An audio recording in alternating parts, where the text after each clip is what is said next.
Well, each week a group of insiders joins me to offer perspective on some of the week's top stories. This week sounding off on the Indiana General Assembly, wrapping up things this week, and also state lawmakers passing during this session a 2-year state budget and a bill that will mean perhaps a new soccer stadium in Indianapolis. Also another big milestone at Subaru of Indiana Automotive in Lafayette. Our insiders this week are Winston Terrell Group Principal Robin Winston. Also, Trendy Minds President and CEO Trevor Yeager, and Hathaway Strategies President Ann Hathaway. And welcome one and all to the Insiders for another week. And this week, the Indiana General Assembly, the 2019 version, wrapped up a lot of items. The most important item, I guess you could say, is a state budget, a new 2-year state budget. And we'll kind of turn to the political folks, that side of the table. Your thoughts on, first of all, that state budget? It was a great budget. There are a lot of demands on the governor and the legislature, and I think that they worked very closely together to figure out how to satisfy a lot of people. And there was a lot of focus, of course, on education. And a big number at the end of the day there, depending on who you talk to. Some said Exactly. It's great, some said maybe not. Robin will weigh in on that. But your take on the education piece, the funding. I think that they worked hard to find a number that made sense and to satisfy a lot of different people. Mm-hmm. And I think it's a positive move forward. Robin? Well, I think that you get 2.5% increase in funding for education. That doesn't keep up with inflation, but I don't want to be Mr. Yuck. The bottom line is that the governor came up with an innovative way to address the pension issue. Mm-hmm.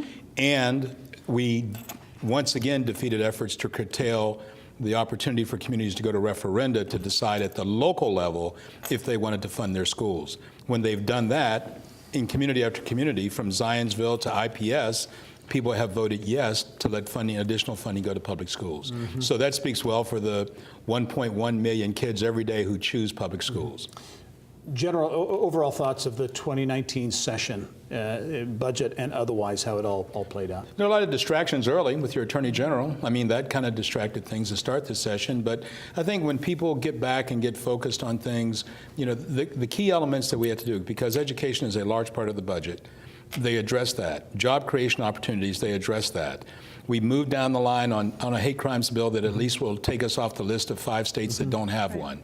So I think in a substantive way, we addressed a lot of the main issues. And you had new leadership in place in the Senate, all working together for the first time. I think that they really grew and worked together to be collaborative. Yeah, sports, a big part of the Indiana economy, certainly, and a bill that passed the State House would create a new soccer stadium somewhere, whether it's downtown Indianapolis, the suburbs, somewhere in Indianapolis, for Indy 11. And going into this, there was a lot of question as to would this actually happen, and even the requirement that the Indy 11 become an MLS franchise, or attract one here, was taken out. So a win for the Indy 11.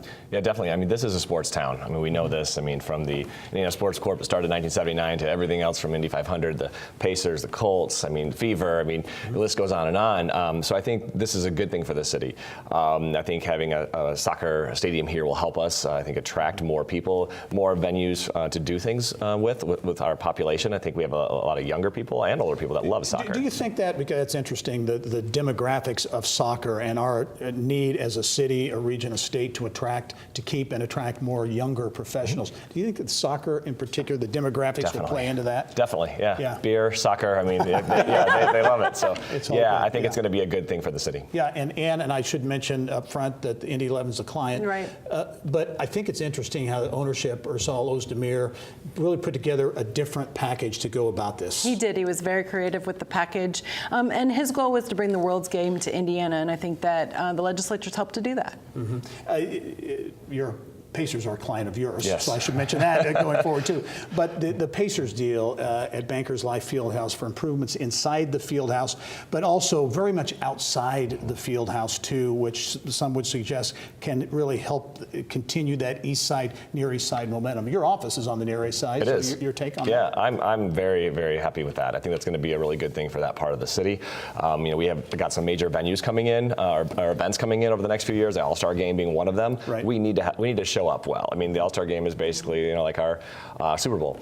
So it's nice to have these venues. And I think when we do go after more events nationally, it's going to be nice to have that sitting right there that we can use. Number of jobs announcements announced this week. A flavoring company coming to Greenwood, a Los Angeles area-based company there as well. So out-of-state investment. Packaging company going to Lebanon, $75 million investment.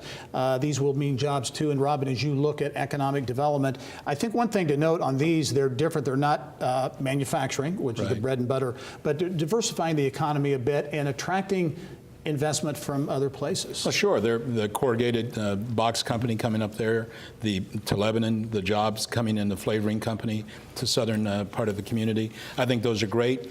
They're $20 an hour jobs. That's $40,000 a year. Mm-hmm. That's to start. That's not a bad income. Mm-hmm. It goes back to what we've been able to do to creatively have a diversified economy, not chasing smokestacks, but being able to do things at the local level where people can work in their community, reinvest back in their community. And I think when you expand outside of the United States even, we had Shelbyville Mayor Tom DeBon on, and he said the majority of the growth in their community, foreign direct investment.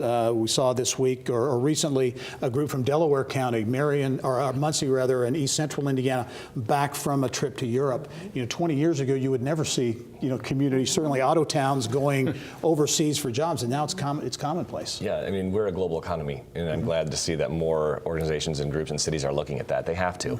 I mean, if not, we're going to be left behind. Other states are going to lead. Yeah. Speaking of foreign direct investment, Subaru of Indiana Automotive in Lafayette, 30 years old. Hard to believe that it's been that long, but that is a plant that has continued to produce and outperform. Just recently produced its 4 millionth Subaru vehicle. It's unbelievable. Yeah. What a great success story. What a great employer. We're so lucky to have it in Indiana. To think about it, it was kind of the beginning of bringing this international investment into our state. Yeah. I remember when Evan Bayh helped open that plant. If you remember, there were protests from groups saying we should not be seeking Japanese businesses to our state. Well, come ride with me down 65 now, or go along and see all the things at NTN and those places down there. Not only, and you're right about diversifying, we're diversifying not only our economies, but the kind of people that are coming to our communities. Yeah. This is the only Subaru plant outside of Japan. So keep that in mind when people think about what they're doing to make a difference. Yeah, interesting point there. We mentioned soccer earlier. In the business of sports, Notre Dame, I think a great example, Notre Dame Stadium, once the domain exclusively of football, American football, now is home to NHL hockey. Did the Frozen game in the winter. Kenny Chesney did a concert there, and now Liverpool Football Club going to play a big soccer match in Notre Dame Stadium. Yeah, I mean, I think that's great. I mean, back to that diversification idea. I mean, you've got assets that are there. You're trying to pull in different types of venues for sporting and entertainment. We see that even locally here with some of our venues. You have to. It's a mix. People don't want the same thing over and over again. They want to be able to be exposed to new things that maybe they otherwise wouldn't have the chance to see. Yeah. So I think it's great to see that popping up there. And we are almost upon the month of May, very close. So that means racing and There's a lot of nothing like May in Indiana. I totally agree. What just a general take on the Indianapolis Motor Speedway? So much change has happened there. So many different things. So much change. So much creativity. Looking ahead, trying to find new collaborations, new partnerships. It's just so exciting, and it just continues to take the Indianapolis 500 and everything around it and make it more exciting and reinforce how important that is to our community. I love Mike Tirico doing the game. Yep. I mean, during the race. Come on. Danica Patrick in the booth. Yep. And Dale Earnhardt joining them. I mean, you've got old school woman and an African American all in there. So there's diversity there. Yeah. Plus, look what's permeated away from the track all up and down Main Street in Speedway. I mean, it's also become a place where people are going, go there on a Friday night, it's packed. So that's all been great. It's a new destination. You're right. You're right about that. We have Rev coming up next week. That's going to be fantastic and fun as always. So it's great. always sold out. It is, yes. So a good philanthropic event that's there. And an event that in very short order, is this the fifth year? The sixth. Sixth year. But in short order has become really an elite party in this city. Yeah, it's hats off to Carol and the team at IU Health Foundation for really pulling this together and doing an amazing job with it. How about the move to NBC Sports for the Indianapolis 500, but the IndyCar series, the entire series?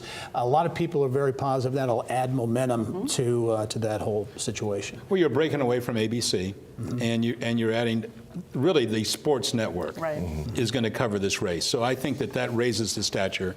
this is, in addition to, think about it, Notre Dame, exclusive contract, and the 500. Two Indiana iconic institutions on NBC. I think it's great. Yep. And before we leave, should give a shout out to Ball State, the Miller College of Business, among the 30 best online MBA programs in the country. So again, the firepower of academic institutions, public and private both, in the state continues to shine. It does. Well, that's a precursor to the kind of students you'll attract too. If I know I can go there undergrad and major in finance and then stick around and get an MBA online as I work, tremendous. Tremendous. All right, with that, we'll put a wrap on another edition of The Insiders. Robin Winston, Ann Hathaway, Trevor Yeager, thanks very much. Thank you. And we'll be right back after this.